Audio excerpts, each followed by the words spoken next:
Working on YouTube. There we go. Meeting's being live streamed. Great. Good morning, everybody, and welcome to the Places We'll Go show. We have another stellar guest with us today. I'm delighted with the fact that we've got Richard Robinson with us. Actually, I've known Richard for a number of years and been involved in things where I've sort of been on the other side of the camera or the microphone. And so this time around, I'm very happy to be turning the tables a little bit. Richard doesn't need that much introduction, but let's do that because it's quite impressive, I have to say. Richard is Managing Director of Xeim and Oystercatchers, which are big chunks of the Centaur Group. So, and has been involved in the marketing industry for many, many years. And actually, last year by BIMA was called out as one of the 10 most influential leaders in digital and tech. You could go so far to say as Richard is a guru in marketing performance and digital transformation, but also is a standout diversity champion and has been recognised in many areas as an advocate of women in the workplace, including the FT and Yahoo Finance. He holds several board positions as well, Creative Equals, No Turning Back and Edcom. Where do you get the time, Richard?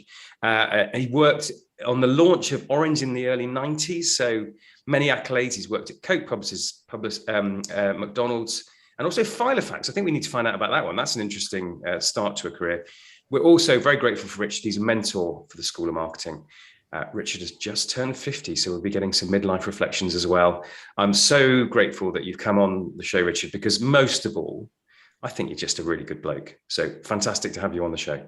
Thank you, Mark. Thank you, Richie. That's a fantastic entry. You didn't have to drop in the last bit about just turning 50. I'm still trying to get over that. It makes me feel a little bit better being 48, that's all. All right, guys. Well, look, Richard, super to have you on as well. And I really can't wait to get stuck into this. Look, I'm going to get kicked off with the first question here. What's front of mind at the moment for you? I think two big things are happening at the moment. One is the metaverse. It has landed, sort of landed from outer space at the moment. But, you know, I'm being asked about it the entire time by CMOs. What does it mean? I mean, more from an educational perspective at the moment. What does it mean? It means that everything is going to change in the next 10 years. There was a time in sort of the 1990s where we all talked about convergence, for some of you remember, and that was where people talked about smartphones like this. And, you know, the wild and crazy thoughts of the Filofax that Mark might be talking about, you know, maybe your camera, your Filofax, the internet, your emails might all converge into the same thing. And you know, people said, this is crazy talk. That will never happen. And it did. The metaverse will happen. We are all going to transform. And, you know, everything from Bitcoin to esports to branding to advertising to Fortnite to gaming to meetings. This meeting will be held in the metaverse probably within 5 years, if not quicker. And lots of CMOs are asking, what does that mean for me? And my question I ask them back is, well, who owns the metaverse inside your company? Who is the chief metaverse officer inside most brands? And the answer is, I have no idea. Nobody knows who owns the metaverse right now inside a brand. So that's sort of my number one I'm spending a lot of time talking about. And number two is obviously as everybody comes out of lockdown and sort of tries to move back to hybrid normality, the big question is around marketing excellence. Of what does that mean for having a high performing team? How do you enable people who are literally coming out of sort of almost hibernation inside their houses? They arrive back at the workplace maybe a couple of days a week. How do you give them the confidence and competence to operate in an environment where the customer journey has been less disrupted? It's been destroyed in the last 2 years. What does that mean for the future of communications and marketing when the customer is fundamentally different to the person that maybe you spoke to 2 years ago? Christmas advertising about to kick off, which is brilliant. The high point, most exciting time of the year. What does this mean for Christmas? How are people going to shop for Christmas? Where are we getting our groceries from? What routines are we going to go through? The things we expect to happen no longer happen. Richard, I've barely thought about what I'm having for breakfast, but these are some big things that are on your mind. Awesome. Yeah, well, as ever, focusing on the big hitting issues are both fascinating. We'll come on to marketing excellence because you're right. The rules have changed. Just to hover on the metaverse for a bit, it is the talk of the town. CMO, Chief Metaverse Officer. I suppose, you know, people are going to need insurance inside the metaverse, aren't we? So maybe one for Direct Line to put on the backlog. Absolutely, but you can open a store right now inside inside the metaverse. So for an agency, and this is probably where pitches might play out. So very much so. What do you think that? I mean, obviously nobody knows, but what do you think that might mean? Well, yeah, it's fascinating. So on Monday night, I was at the launch of, I believe, the first creative agency inside the metaverse. Fascinating, absolutely fascinating. They've built the agency, they're set up, they're open for business. Brands are obviously inside the metaverse. Coca-Cola, I think, is a brand which is doing spectacular work. They have all the plaudits at the moment, and the agency was asking the question about. So we believe we've gone first. Within, let's face it, a few months, there's going to be half a dozen agencies inside the metaverse. The challenge was, well, how do you run a pitch inside the metaverse? How is that going to happen? I have to say, I didn't know the answer to that question, but it's a very valid one. Do you run a pitch in the metaverse? Do you run a pitch outside the metaverse? I have to believe that we're going to be running the pitch inside the metaverse. It'd be a bit ludicrous not to. And everybody, therefore, has to skill up. The adjacent industries that are going to come in are going to, all of us need to find the right way in and accommodate the new sort of communications. It's a bit like saying, in the early days of the internet, we're launching on the internet, we need to run a digital pitch, and you try to run a digital pitch not having any involvement in digital, you farcical. So intermediaries will have to morph and flex, and you'll be living inside the metaverse. And there's a massive business opportunity for somebody to do that. It'll either be Oystercatchers will lean in and make that happen, or somebody will start that up and push it forwards. We could maybe do it together as an offshoot from the School of Marketing, if you fancy that. Hey, well, look, I mean, all big things, and I'm intrigued. I'm really intrigued by this. My mind is still in the zone of I have no idea what on earth we're talking about. Yeah. So it all seems very conceptual to me. And the one thing that I guess I akin to trying to go to a model of something that I recognize is the whole notion of Second Life. The actual augmented reality sort of kind of thing. And is it like that? Is that kind of thing we're talking about here, where people actually go in and have this augmented reality sort of virtual space where we can kind of walk around and interact and be like, just literally have that sort of, be immersed into that environment? Is that what it is, Richard? No idea. It is, but it's significantly more involved. So Second Life, you were in a platform. And you were therefore limited in what you can do. The metaverse is unlimited. The best advice I could give you at the moment is go onto Amazon Prime or Netflix and watch Ready Player One, the film Ready Player One. It came out about 3 or 4 years ago. Watch that, okay, and remind yourself what on earth was going on inside Ready Player One. That's about the best education that we could all have right now, because the commentary on it is to, you are in a limitless, infinite world. I mean, there's so many questions about what does this mean for politics? What does this mean for government? What does this mean for the police, etc.? And what does this mean? I find out cryptocurrency is obviously the currency of choice. So at this stage, I would just say everybody should be educated. When Twitter first came out, I remember there was a moment in time where I had to decide I'm going on Twitter and I have to learn about Twitter hungrily, enthusiastically to get my head around it. And I'm just in the same space now. It's just learning. And I know I'll be in that state probably the next 3 months, really, until I can talk really knowledgeably about it. So I'm just going to say something, guys. So Xeim, probably one of the leading education marketing platforms out there, and they're just telling you to watch a Netflix movie. Yeah, absolutely. Off you go. but it reminds me that marketers need to stay curious. Yes. Perpetually and infinitely curious, because people said the world would go lean, and maybe they were wrong, but people said the world would go mobile and the world would go agile, and they were right. And so you at your peril ignore these things. So we've talked very high level conceptual. Gives us something to ponder. But I want to turn to you, and I want to go back, and I'm really just very curious to know how you got into marketing with the adjacent question of Filofax. What was that? I know. Well, the two things are connected, actually. Yeah. So the pivotal moment in my life was completely stuffing my A-levels. I was predicted higher grades than I got. I didn't get into any of the universities I'd applied for. I went through clearing. I went to Polytechnic, which is Oxford Polytechnic. And what was exciting about that was, with hindsight, was the first time I actually took control of my life. I was now in charge of where I was going as a consequence of the grades that I got.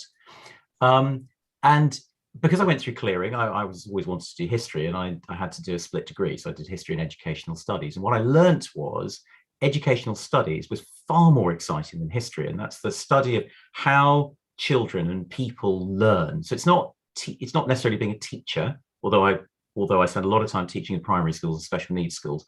It's learning how children learn, and therefore how you can influence their behavior. That stayed with me throughout my whole career, both in terms of some of the things you mentioned earlier about inclusion and diversity, for example, and then the world of marketing. I realized that what I really enjoyed doing more than anything, and I can't still explain why, I am hardwired to be helpful. That's my thing. I like getting out of bed. I like helping people. Okay. So when you then get into marketing, the jobs that I do, it helps if you're a really helpful person, because I look at problems and I'm trying to analyze problems and move it forwards. But in answer to the question about file facts, what happened with marketing was I got to the end of the degree and I kind of defaulted back to what did I think was the right thing to do. And I filled out 93 graduate application forms to go to companies, that all of them you can imagine. I got 92 rejections that came in, and I got one letter from Shell that said, please come to the interview. Well, this is amazing. So I went to Shell Towers, and in the time it took the person for me to walk in, and the person was, well, I was still shaking hands with this person.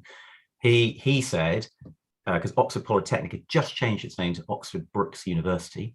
He said, Brookes College, Oxford University. That's one of the new colleges, isn't it? And I said, no, that's Oxford Polytechnic. And he was still shaking my hand because there's been a terrible mistake. You shouldn't be here.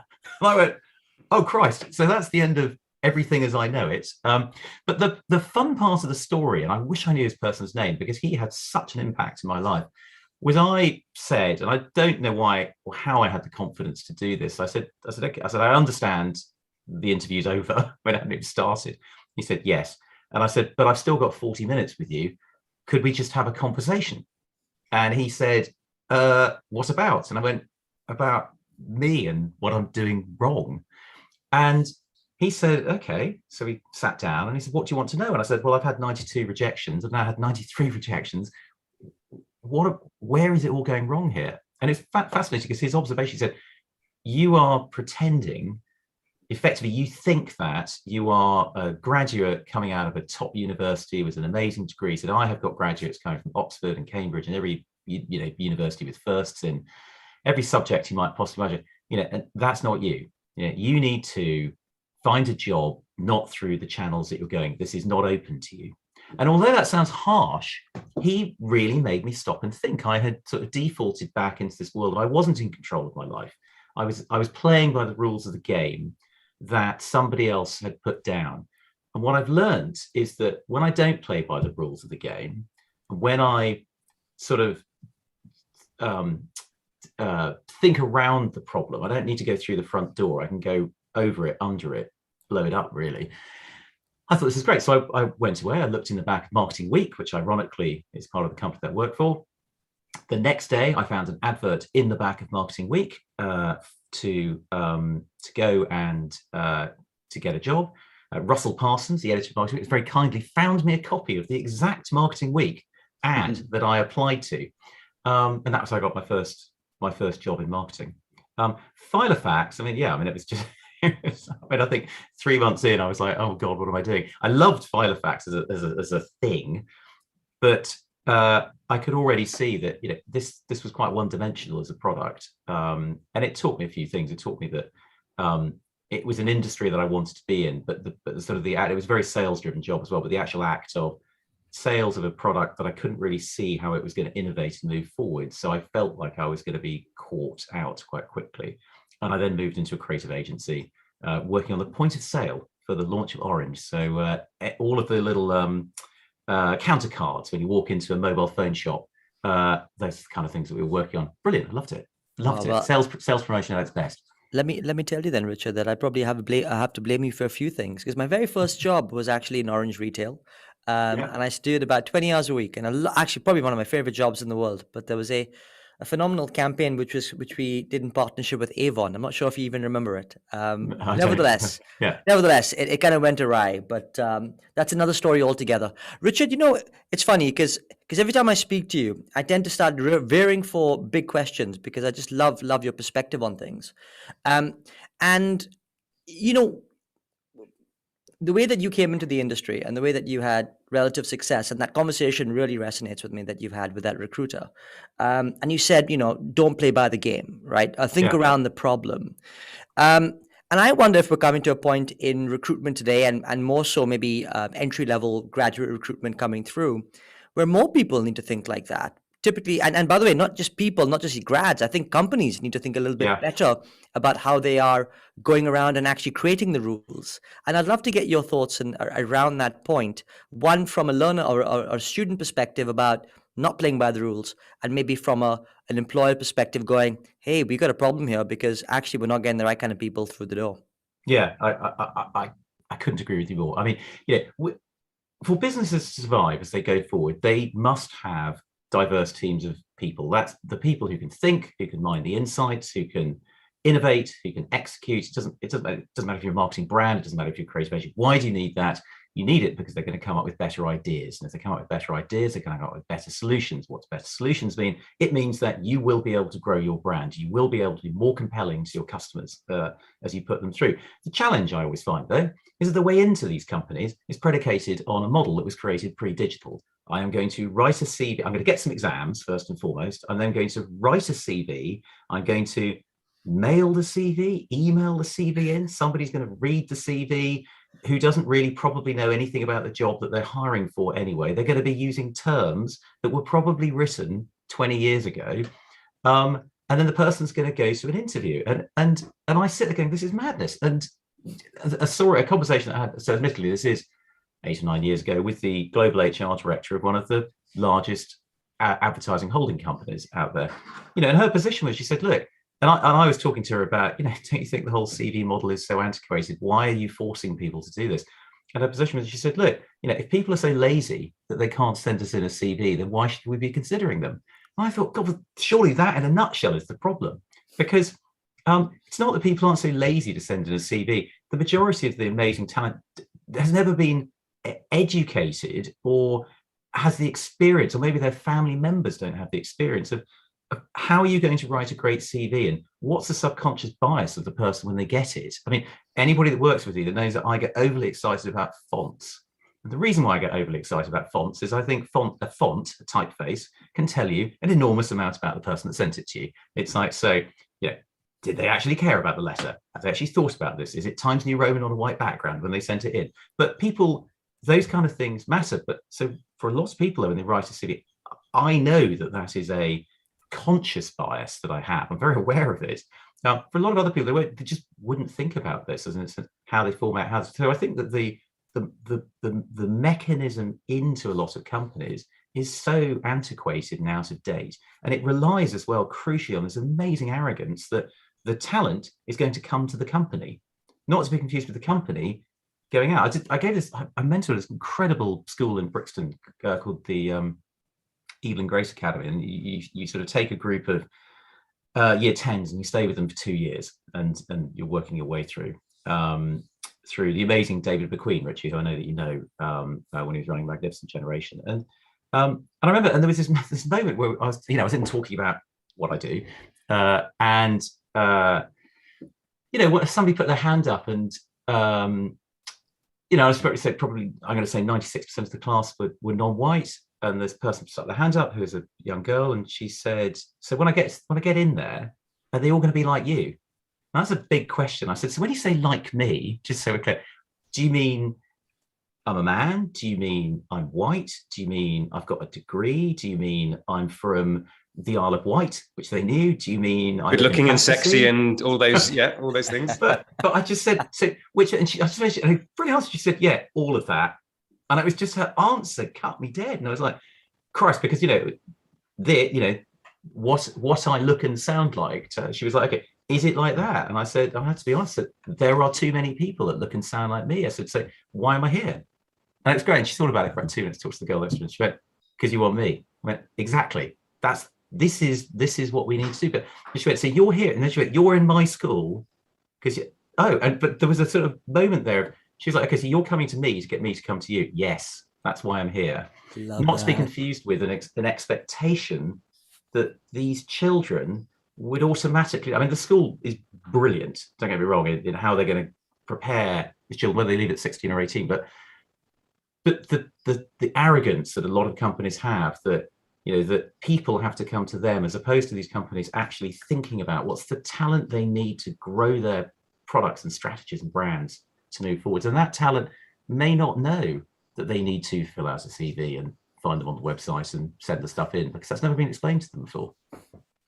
Richard, so many points of wisdom. We've talked about talent, we talked about inclusion, and I'm going to go to that. You said something really interesting. I'm just wired to be helpful, or words of that effect. Yeah. So I'm interested to know, where do you think that comes from? What does it give you? And then to link that to, where does that bring you into the inclusion conversation? Because you've done so much there. Why do I think I'm helpful? I'm not sure. I have actually asked this. I've asked myself that question quite a few times. I don't know. I like being. I've been a client. I've been head of marketing at McDonald's. I've been an international marketing manager at Coca-Cola. I've discovered that I was all right in those jobs. I think I did okay, but I know that I'm at my happiest when I'm operating in client service. So what I mean by that is I'm happiest when I'm sort of hanging off the striker. So if in a football analogy, where there is a client, and I'm just sitting there, stitching everything together in the background and making them look amazing. I can't really tell you why I prefer it that way, but I do. That's that makes me very happy when other people are performing and succeeding. Sorry, I can't remember the second half of the question. And then you have been such a strong advocate in terms of D&I, DEI, whatever. So your story there. What brought you into that conversation earlier than most, and some of the things you've done? Yeah, I think I've just always found it's the very implausible reality that there are too many people that look and sound like me that work in an industry that is allegedly all about communications. Feels mad. How is it that the significant majority of decisions that have been all of the things that we see on television, for example, just coming up to Christmas, and the absolute significant majority of the decisions, of the insight, the creativity, the execution, the production, the idea, will have gone through the hands and eyes and minds of people that fit my DNA criteria. That's crazy when you think about the multicultural society that we live in, and the need for all brands to be able to connect better with their customer, and to enable them to think relevantly about the product they have. So I think quite early on, going back, I think, to my degree in educational studies, I thought actually that my view is always that everybody deserves an equal chance in the workplace. It doesn't matter who you are, where you come from, because if you spend time with kids, what you realize is it's incredibly democratic what's going on in a classroom. It's like children don't think, they don't see color, they don't see religion, they just mix, they talk, they're just their friends, they're people that they operate at. But for whatever reason, some people push further and faster, and the implausible reality is that those people look and sound like me, and this is not healthy for brands. It's not healthy for agencies who are having a relationship with customers. So quite early on, I was very fortunate to meet Robin White, who set up an amazing organization called the Ideas Foundation. Effectively, and I think it sometimes gets overlooked, it was arguably the first ever sort of organization in the creative industry that looked at enabling students, children, these are pre-GCSE children who are from economically and geographically disadvantaged backgrounds and areas, to thrive in the creative industries. Because schools at the moment, especially with the pressures of the national curriculum, pressures of STEM, they will prioritize maths and English, etc., over creative subjects. So consequently, if you're amazing at art, but not so good at maths, you're deemed to failure when you're 14 or 15, when actually you could be an incredible copywriter or art director or visualizer or graphic designer. And Robin sort of reeled me in on the grounds of, I know that you talk about this stuff, but what are you actually doing about it? I thought, fair challenge. I mean, this is like 2011 or 12, I can't remember. And he said, come and spend some time with us. And I'd never really found the right way in before then, and started off helping with a few small initiatives, and then eventually ended up rising up to be vice chair of the Ideas Foundation. And everything sort of went from there. Still a snowball who has always been a brilliant mentor to me. Sort of grabbed hold of me and said, I'm chair of the Women in Business. I don't think you're doing enough for women. And I said, I'm not really sure I know enough. I'm not really sure I've got a voice in that area. And she said, well, you should. And I thought, great. I mean, it was quite exciting when Scylla said that. I was like, good point. And this was much earlier on in my career. At which point I said, well, what can I do? And my theory with everything in life is quite a simple philosophy, that if you take care of the small things, the big things take care of themselves. So my theory was, okay, let me see what are some of the small things I can do. And I do sense, because I get asked a lot by people that look and sound like me, I want to get more involved, I want to get more involved in diversity. What do I do? And their theory is they're going to walk out on stage and talk to 1,000 people. And I go, you don't have permission to do that. What you do have permission to do is have a conversation with one person, two people, that start small, take care of the small things, influence one person's life. And then you are going to start getting permission over 2, 3, 4 years to then go and do that grandstanding talk that you're thinking about. Because this isn't about you with no experience talking to everybody. This is about you talking to one person and doing a hell of a lot of listening. So I always started small, and then it sort of snowballs, I think, a bit from there, really. So I got involved with the Women's Business Council, which got me involved in Creative Equals. I was Ali Hanna's, I believe, the first man actually to be involved in Creative Equals on her board. And she said, we had breakfast one morning, and I just, did my usual. I said, what do you need? Because I was trying to be helpful. And she said, I remember she said, I need a man to come and talk about some stuff. And I was like, okay, that's me. And she said, what do you know? And I said, not enough. And she went, you're going to be perfect. And that's sort of the way I've always gone. I'm hungry to learn. I remember there was an amazing neurodiversity conference that you and I were involved with, Mark, a few years ago. And it was the first ever neurodiversity conference for the industry. And I was asked to moderate a panel, which I was, and I remember at the time thinking, I don't know anywhere near enough to moderate this panel because I am neurotypical. And the person who always said, I know you don't. That's why I've asked you to do it, because I know that you will take this seriously.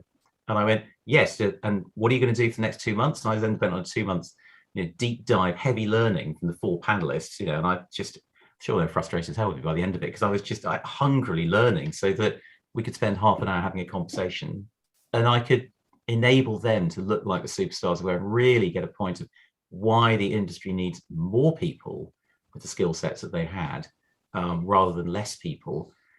So my approach is always, I don't know enough. I know I don't know enough. I'll never know enough. And so I have to learn. And if I keep on learning, I might be able to influence one person through the small things. Richard, there's so many wonderful things that you've just said across that narrative there.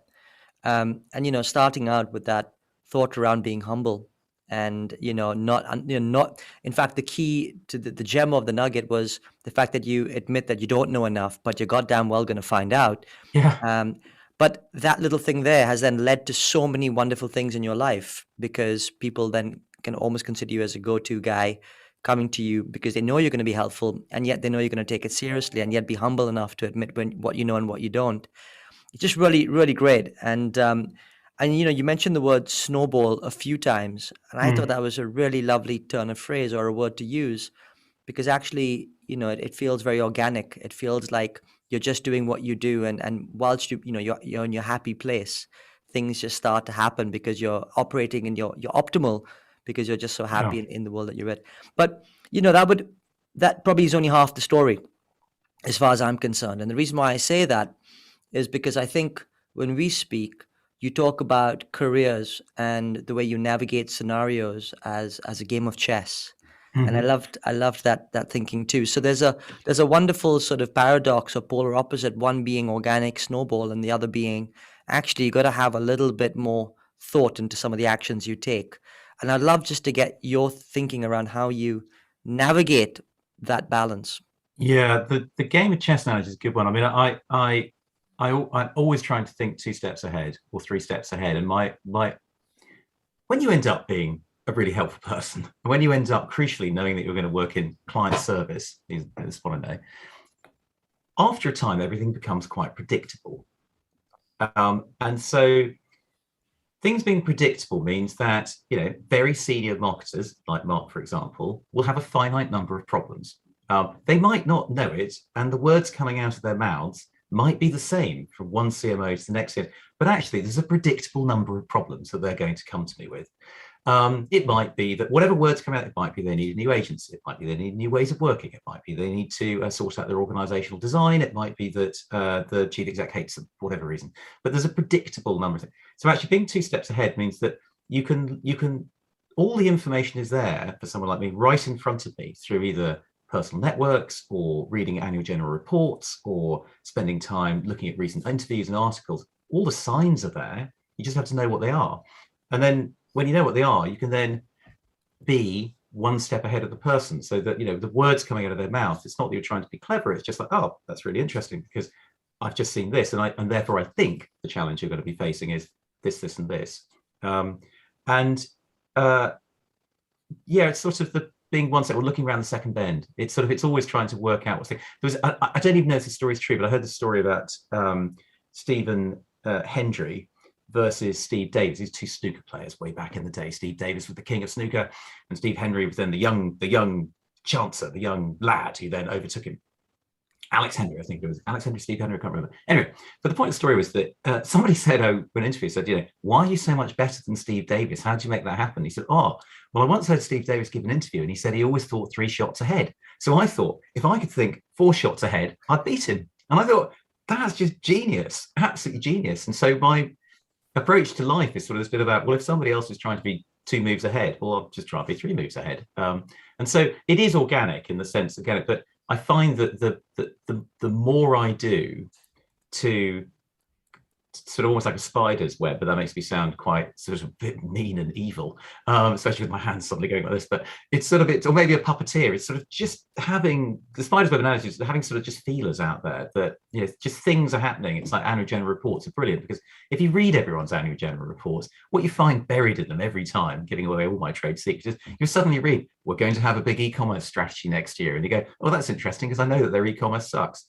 So its chances are the CMO is going to have a budget and a strategic imperative to go after e-commerce. So let's steer the conversation around to that. And there were 9 times out of 10, God, you're complete. How on earth did you know that I needed that? You're like, well, I don't know. It just happened magically, didn't it? So the sort of the spider's web analogy sort of works. It's just sort of being able to just try to be 2 or 3 steps ahead. And that's just being helpful, frankly. You're just constantly listening and learning from everybody else around you. Love that. And of course, chess is a game of diversity. It is, absolutely. Yeah. Scylla Snowball, great mentor, helped you a lot. Absolutely brilliant. You are a brilliant mentor for Mentoring Gen Z, the School of Marketing's mentoring scheme, where we're trying to help people on their way. Just to double down on that, what has mentoring been for you, and what do you get out of mentoring? Yeah, it's mentoring for me ensures that I am perpetually learning. So, like I said, I don't know enough. I know I don't know enough, and it's like I'm constantly, my fear, I mean, you made a joke at the start about it being 50. I mean, my fear is that I just don't know enough. I mean, the metaverse has come, like, I don't know about that. I need to learn about that really, really, really fast. I was in a meeting last week where someone was talking about Simon Sinek, is now massive on TikTok, pulling huge numbers. It's like, okay, I know a lot about TikTok. I don't know enough about TikTok in the question that was being asked around, what are we going to do for other people like Simon Sinek? It's like, great question, but I couldn't confidently give them an answer. I can now, 1 week on, but so the thing about mentoring is it I'm invested in taking care of the small things and just hopefully influencing individuals, helping them to be better and to open doors everywhere that I can. But the other part of mentoring is it's just, I get so much back. I mean, I joke the majority of the time I am always the person being mentored, because I'm sitting in with people. I always, I've got a very, very simple philosophy when it comes to mentoring that I'd encourage everybody to do, which is that I love mentoring, but I will never mentor anybody that looks and sounds like I do. And I'm very straightforward on that point with all the organizations I work with. It's not because I don't want people that can sound like me to succeed, but there's enough people that can sound like me, frankly. And I know that, the mentee, hopefully, and I will get more out of the experience if I'm not talking to somebody that's got the same backgrounds and opportunities that I had. And so I think, I'd be lying saying I don't, I like mentoring. I enjoy it. I really do. I have sort of in my head, I have a 9 to 5 life and I have a 5 to 9 life. And so my 5 to 9 life is all about meeting people, mentoring people, learning, growing.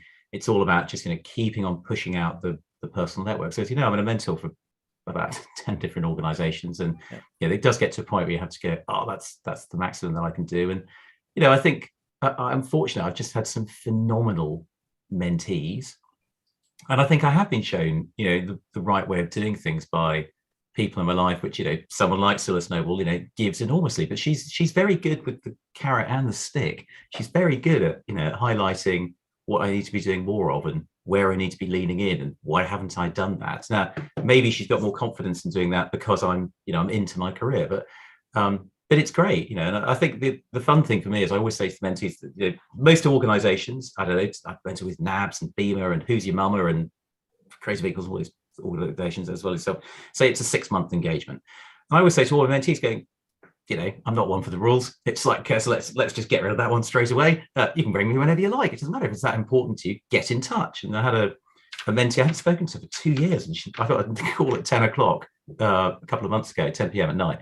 And she was like, I've got to go in and give this massive presentation tomorrow. She's a creative director. This is who I'm presenting to. I know that you know them. This is what I'm presenting. I need to run through it with you tonight before the presentation at 9 a.m. tomorrow morning. I went, great, brilliant. I loved it. Great use of my time. Gave her some advice. And she phoned me up the next day and said, smashed it. Absolutely loved it. But the way she was about to present the work, which was brilliant, I was not going to chime with the individual that she was presenting it to.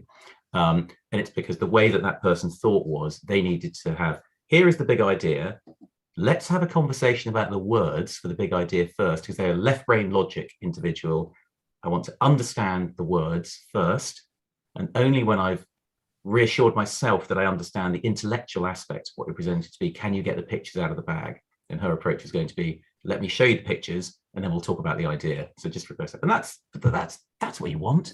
That's the kind of mentoring relationship that inspires me, it excites me. There's a real common thread there that throughout the session, and you kind of encapsulated it a lot by saying you need to learn and be curious. But actually, in that example you gave there, Richard, it's around really understanding your audience and the nuances of which the way your audience wants to have something, to them. It's classic marketing in some ways, but you're obviously distilling it into a specific scenario, which is interesting.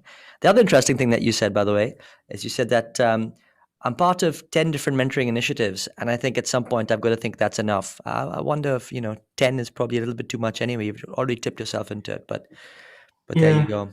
I think a bit of it is it's.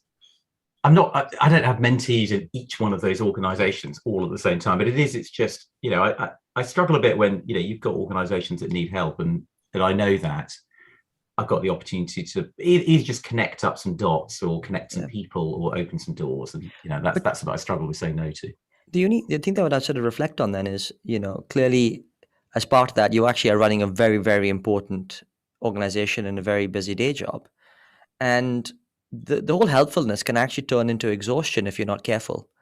And I just want to get your thoughts on actually how do you manage it all? How do you kind of create this little balance in your life, particularly when I know you've got a personal life that you need to give time dedicated to as well.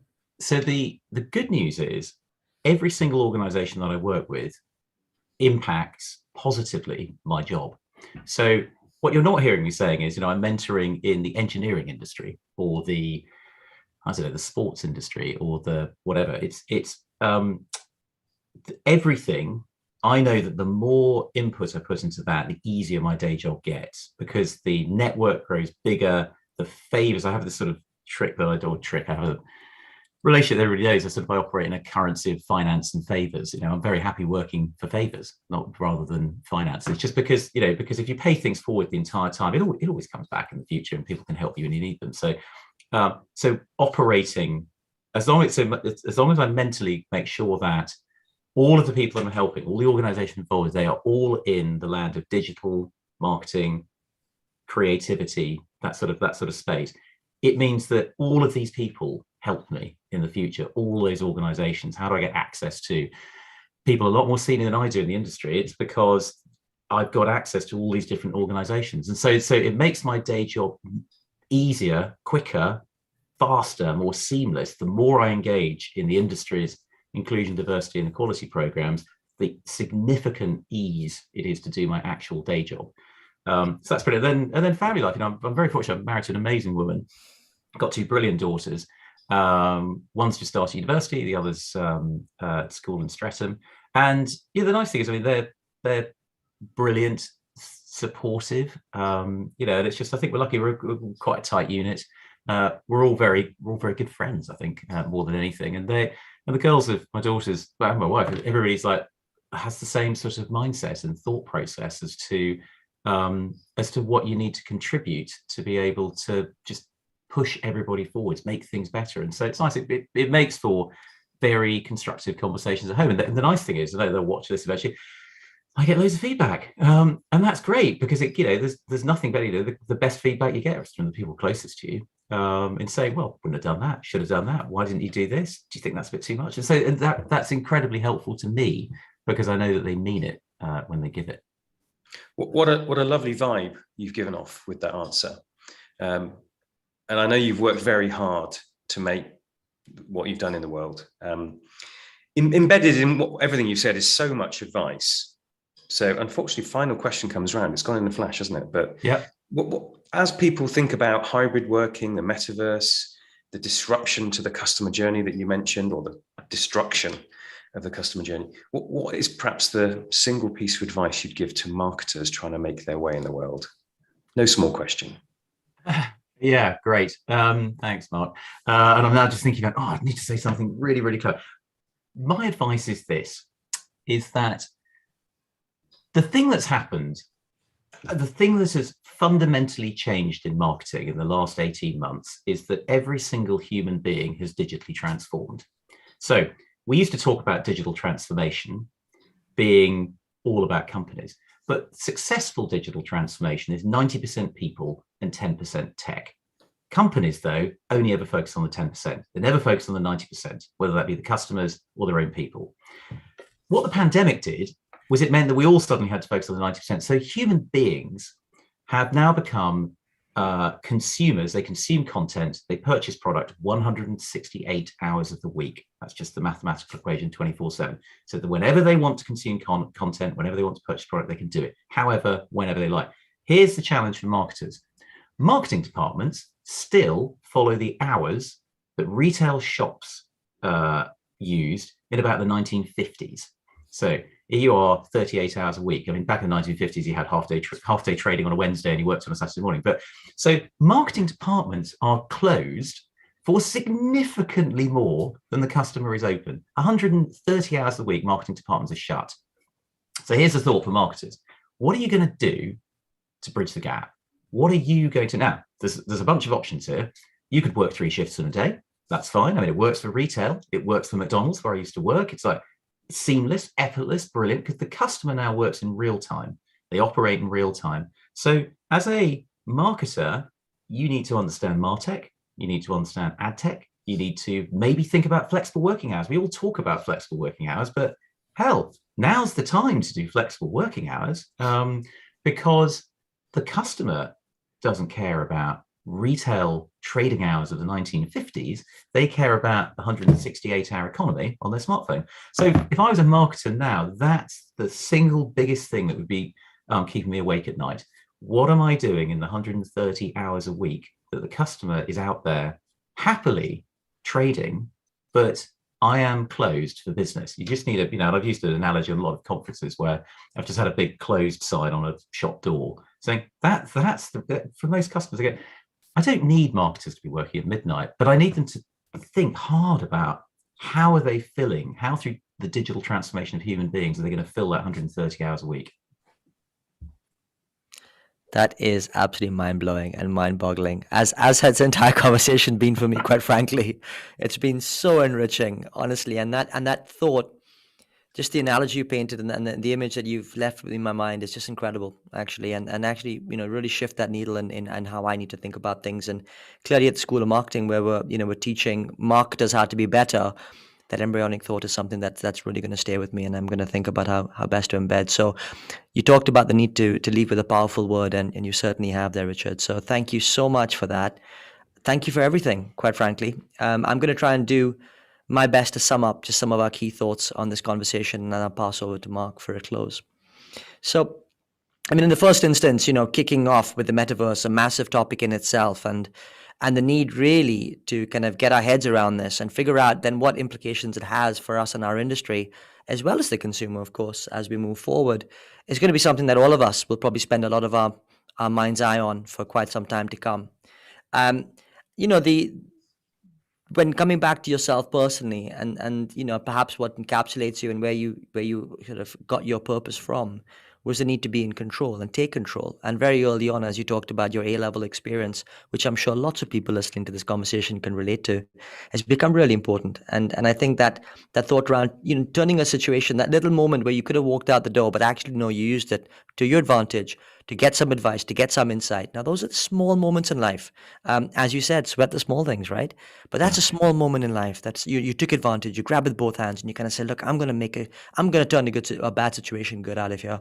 And I really do hope that everyone listening kind of thinks about how they could do the same. Don't play by the rules and think around the problem. Definitely comes through in spades. And I suspect your clients feel that's a real common strand that you bring to the party every day. Think about how you can not play by the rules and think about how you can define and redefine problems.